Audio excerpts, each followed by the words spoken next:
3 जुलाई 1955 New York से उड़ान भरती है पैन एम फ्लाइट 914। एक आम सी फ्लाइट 57 यात्रियों और 6 क्रू मेंबर्स के साथ।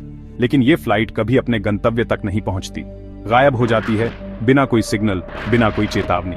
लेकिन कहानी यहीं खत्म नहीं होती, क्योंकि ठीक 37 साल बाद 1992 में वही फ्लाइट, वही नंबर, वही प्लेन अचानक उतरता है वेनेजुएला के एयरपोर्ट पर। सब कुछ वैसा का वैसा था, जैसे वक्त थम गया हो। लेकिन अब सवाल ये है, क्या ये सच में हुआ था, या फिर ये सोशल मीडिया की सबसे बड़ी साजिश है? क्या फ्लाइट 914 सच में टाइम ट्रैवल कर गई थी, या फिर इसके पीछे छिपा है एक ऐसा सच जो दुनिया से छुपाया गया है? आज हम करेंगे इस मिस्ट्री का पूरा एनालिसिस, सबूतों के साथ, लॉजिक के साथ, और कुछ ऐसे राजों के साथ जो आपको कहीं और नहीं मिलेंगे। और अगर आप भी हिस्ट्री और मिस्ट्री को समझने में रुचि रखते हैं तो जल्दी से सब्सक्राइब करिए स्टोरी ब्लॉक्स 2.0 को, क्योंकि यहाँ मिलती है कहानी, वो भी सबूतों के साथ। तो तैयार हो जाइए, क्योंकि अब हम उठाने वाले हैं उस राज से पर्दा जिसे दुनिया ने सालों से दबा रखा है। Let's go. 3 जुलाई 1955 न्यूयॉर्क शहर की हलचल भरी सुबह थी। लोग अपने अपने ऑफिस के लिए निकल चुके थे और न्यूयॉर्क का लगवार्डिया एयरपोर्ट हमेशा की तरह व्यस्त था। उसी हलचल के बीच एक फ्लाइट टेक ऑफ की तैयारी कर रही थी, पैन अमेरिकन फ्लाइट नंबर 914। यह फ्लाइट कोई स्पेशल या खास नहीं थी, एक आम घरेलू फ्लाइट जो न्यूयॉर्क से मियामी के लिए रवाना होने वाली थी। फ्लाइट में कुल 57 यात्री और 6 क्रू मेंबर्स थे। मौसम साफ था, न कोई तूफान, न कोई खराबी, सब कुछ नॉर्मल लग रहा था। लेकिन क्या वाकई? फ्लाइट ने ठीक सुबह 10:24 पर उड़ान भरी। कंट्रोल टावर से रेडियो संपर्क भी सही था, लेकिन उड़ान भरने के कुछ ही देर बाद फ्लाइट का रडार से संपर्क टूट गया। एकाएक वह जहाज गायब हो गया। कोई संदेश नहीं, कोई मैडे कॉल नहीं, न पायलट ने कोई चेतावनी दी, न कोई आपातकालीन सिग्नल भेजा। यूं जैसे आसमान ने उस फ्लाइट को निगल लिया हो। एयर ट्रैफिक कंट्रोल तुरंत अलर्ट हो गया। तलाशी अभियान चलाया गया। जमीन, हवा, समंदर, हर दिशा में खोजबीन हुई, लेकिन कोई सबूत नहीं मिला। न फ्लाइट का मलबा, न कोई शव, न कोई इमरजेंसी लैंडिंग का संकेत। सरकार ने बाद में इसे एक एयर डिजास्टर घोषित कर दिया और केस को बंद कर दिया गया। पर कहानी यही खत्म नहीं होती। 37 साल बाद वर्ष था 1992। दक्षिण अमेरिका का एक देश वेनेजुएला। कैराकस इंटरनेशनल एयरपोर्ट का एक सामान्य दिन था। एयर ट्रैफिक कंट्रोलर्स अपनी स्क्रीन पर नजरें गड़ाए बैठे थे। तभी अचानक कुछ अजीब हुआ। रेडार पर एक फ्लाइट दिखाई दी जो अनजान कोड के साथ उनके एयर स्पेस में आ रही थी। टावर ने तुरंत संपर्क किया। अनजान विमान, आप कौन हैं? कृपया अपनी पहचान बताइए।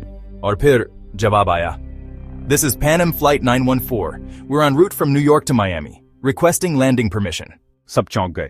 क्या? Pan Am flight 914? वो फ्लाइट तो 37 साल पहले लापता हो गई थी। एयर ट्रैफिक कंट्रोलर का चेहरा सफेद पड़ गया। उन्होंने तुरंत एयरपोर्ट सुरक्षा और अधिकारियों को सतर्क कर दिया। फ्लाइट को उतरने की इजाजत दी गई और कुछ मिनटों बाद एक पुराना बोइंग 727 विमान एयरपोर्ट के रनवे पर उतरा। उसकी हालत बिल्कुल वैसी थी जैसी 1955 के प्लेन की हो सकती है।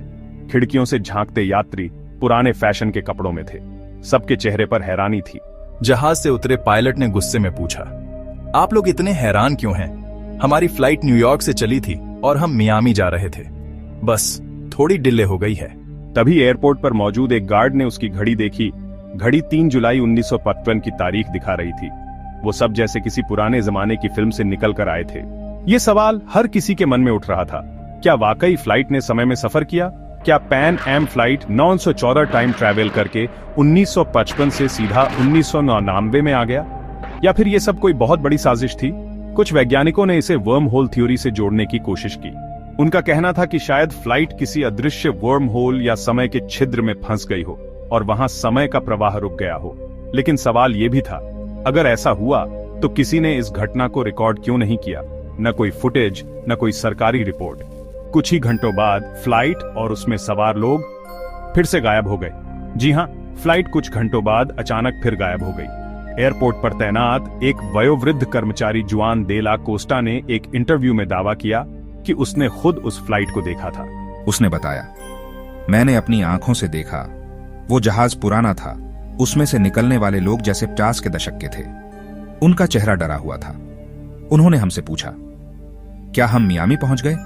हमने जवाब दिया, ये वेनेजुएला है और अब साल 1994 है। उसके अनुसार कुछ ही घंटों में प्लेन फिर टेक ऑफ कर गया और गायब हो गया। तो क्या सच में हुआ था ऐसा? अब आते हैं उन तथ्यों पर जो इस पूरी घटना को एक अफवाह भी साबित कर सकते हैं। इस कहानी की शुरुआत कहां से हुई? यह कहानी सबसे पहले 1985 में एक वीकली वर्ल्ड न्यूज नामक टैबलॉइड में प्रकाशित हुई थी। यह अखबार अक्सर काल्पनिक और विचित्र कहानियां छापता था, एलियंस, भूत, साजिशें इत्यादि, न कोई आधिकारिक रिकॉर्ड। पैन एम एयरलाइंस के आधिकारिक रिकॉर्ड में ऐसी किसी फ्लाइट के गायब होने या मिलने की कोई पुष्टि नहीं की गई है। फ्लाइट नंबर भी मेल नहीं खाता। पैन एम फ्लाइट 914 जैसी कोई फ्लाइट 3 जुलाई 1955 को निर्धारित नहीं थी।